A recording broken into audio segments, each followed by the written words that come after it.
قبل از اینکه بخوام در رابطه با عملکرد آقای روحانی در این دوره صحبت بکنم، عملکرد ایشون در بلوچستان، میخوام یه توضیح بدم در رابطه با مفهوم خود توسعه به چه معناست. ببینید، قبل از سالهای 1960 توسعه رو مساوی با توسعه اقتصادی میدونستن. نظر پردازان برای این اعتقاد بودن که کشوری که ثروت داشته باشه خود به خود خوشبخته. این بر اساس نظریات اسمیت و ریکاردو و امثال هم هست. اما از اون سال به بعد اتفاقات دیگه افتاد. مسائل زیست محیطی مطرح شد. بعد از مسائل زیست محیطی موضوعات اجتماعی مطرح شد. دیدن که نه، توسعه اقتصادی جوابگوی نیازهای انسان امروز نیست. در واقع توسعه اقتصادی جوابگوی نیازهای هیچ انسانی نیست به صرف تمرکز روی بود اقتصادی. بحث توسعه اجتماعی مطرح شد و هر روز این مفهوم داره گسترده‌تر میشه و امروز اگه ما بخوایم توسعه رو تعریف بکنیم، بیشتر از توسعه اقتصادی میخوره که مساوی با توسعه اجتماعی قرار بدیم. میتونیم ببینیم که توسعه اجتماعی بیشترین شمولیت رو با توسعه داره. پس وقتی صحبت از توسعه میشه در دنیای امروز، چیزی که اعتبار داره توسعه اجتماعی هست، نه توسعه اقتصادی. خب حالا توسعه اجتماعی هم گفتیم که بحث پیدا کرده بعد از اینکه آمارتیا سن مطرح کرد توسعه به مثابه آزادی هست. کلا توسعه نگاه دیگه گرفت، تعریف دیگه گرفت. توسعه امروز با توسعه 70-80 سال پیش دیگه برابر نیست. پس وقتی ما صحبت از توسعه میکنیم باید در مورد مفهوم توسعه، در مورد مفهوم صحبت بکنیم که در دنیای امروز اعتبار داره ارزش هست. ببینید، چابهار بر اساس اون زمین‌های زیست محیطی خودش یه شهر گردشگری هست. چرا باید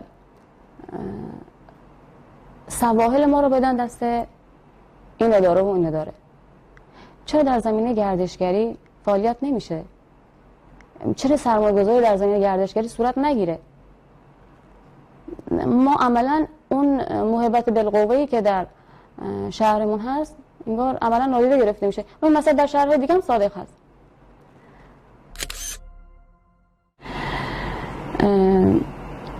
من اولین انتظاری که از جناب آقای رئیسی دارم این هستش که قبل از هر چیز کرامت انسانی مردم منو در نظر بگیرن.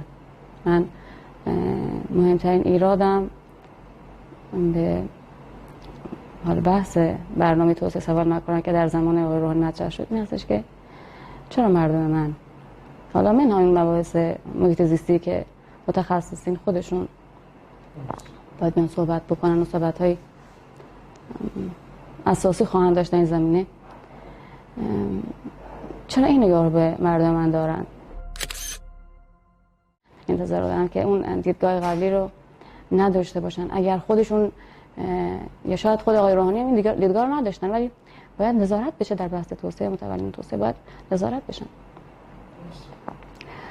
خب آقای رئیسی در اولین سفرشون اومدن به چابهار و از محلات حاشیه نشین که خودم اونجا کار کردم و شاید مهمترین دغدغه اجتماعی من در سطح محلی باشه آدم بازدید کردن. خب من اینو یک روزانه امیدی دیدم برای اتفاقات خوب آینده. اما بحث توسعه یک ظرافت هایی داره، یه حساسیت هایی داره که حتما باید متخصصین این زمینه بیان اینجا کار بکنن. من درخواست میکنم از ایشون که حتما از جامعه شناسان مطرح کشور مثل آقای ازکیا، مثل آقای فاضلی، جناب آقای پاپولی یزدی و دیگر جامعه شناسان مطرح کشور که کار کردن، سالها کار کردن، تخصص دارن، از شهر سازان متخصص و از متخصصین محیط زیست دعوت بکنن. بس فقط بحث مردم بلوچ نیست که هرچند مسئله وحشتناک مهمی هست که چرا متخصصین نمیان اینجا کار نمیکنن، چرا کار کارشناسی اینجا انجام نمیشه، ولی قرار اینجا یک توسعه ملی صورت بگیره. برنامه‌های توسعه که در اینجا پیاده میشه به شدت فراگیر هست و قطعا این مسئله محقق نخواهد شد مگر با همکاری متخصصین و مشارکت مردم، متخصصین محلی و متخصصین در سطح کشور که کار کردن. چون در بحث توسعه سوال مکاران آقایون ادعا کردن که برای رفع معضل بیکاری این پروژه رو تعریف کردن. وقتی ازشون سوال میشه خب کجا از نیروهای بلوچ استفاده میشه، ما عملا میبینیم که در سطوح بالا و سطوح میانی این سازمان ها از مردم بلوچ استفاده نمیشه. نگاه من نسبت به متولیان توسعه سوال مکاران این هستش که متولیان این برنامه مردم منو به شکل صرفاً کارگران ارزانی میبینن و بهونه‌شون هم این هستش که خب ما در بین مردم بلوچ فرد توانمند و متخصص نداریم. خب این چه صحبتی هست؟ توسعه اینجا چه توسعه‌ای هست حقیقتاً؟ پایه‌های توسعه آموزش و توانمندسازی هست. شما بدون آموزش و توانمندسازی یعنی کاشتن درخت در هوا. شما درخت دارین تو هوا میکارین، خب این قطعا به توسعه ختم نمیشه. در بحث توسعه سوال مکان، در بحث توسعه چابهار، این توسعه اتفاق نمیفته تا زمانی که توسعه روستایی همگام با توسعه شهر چابهار و حتی قبل از توسعه شهر چابهار اتفاق بیفته. اون زندگی روستاییشون رو برمیدارن میارن اینجا. خب چرا خوشسالی باعث بشه؟ چرا نبود امکانات باعث بشه که اون فرد روستایی عزتمند من کرامت انسانیش رو بذاره زیر پا و بیاد تو محلات حاشیه نشین و هزار یک مسئله موزل دست و پنجه نرم بکنه؟ شما این مدل توسعه رو هر کجا جهان ببرید نشون بدید به ما میخندن. که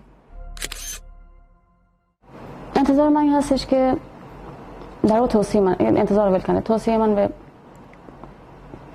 مردم خوب خودم این هستش که کنشگر فعال باشن، نه یک کنشگر منفعل که نتیجه منفیش رو ببینن. گاهی وقتی با دوستان صحبت میکنیم مسائل معضلات اونقدر براشون سنگینه و اونقدر خودشون رو غرق این معضلات میبینن که احساس میکنن به بن‌بست رسیدن. درسته باید محدودیت ها رو دید، ولی یک نگاه واقع بینانه به مسائل، یک نگاه جامعه شناسانه، نگاه جامعه شناسانه یه نگاهی که اجازه میده هر مسئله رو، هر پدیده‌ای رو در جامعه شناسی ما به موضوعات اجتماعی میگیم پدیده های اجتماعی، در واقع اون اتفاقات اجتماعی میگیم پدیده های اجتماعی. هر پدیده اجتماعی رو میاد از دور میبینه و اون نظاره میکنه، خودش رو غرق نمیکنه در داخل مسائل که به نوعی نتونه از دور، نتونه دورنما رو ببینه. با درک محدودیت ها فرصت ها رو هم ببینن. به نظر من سفر آقای روحانی به سفر آقای رئیسی به چابهار این نشون داد که ایشون تمایل دارن با ما یک تعامل خوبی داشته باشن. نظرم عملا ایشون دارن نشون میدن که میخوان ما رو بپذیرن.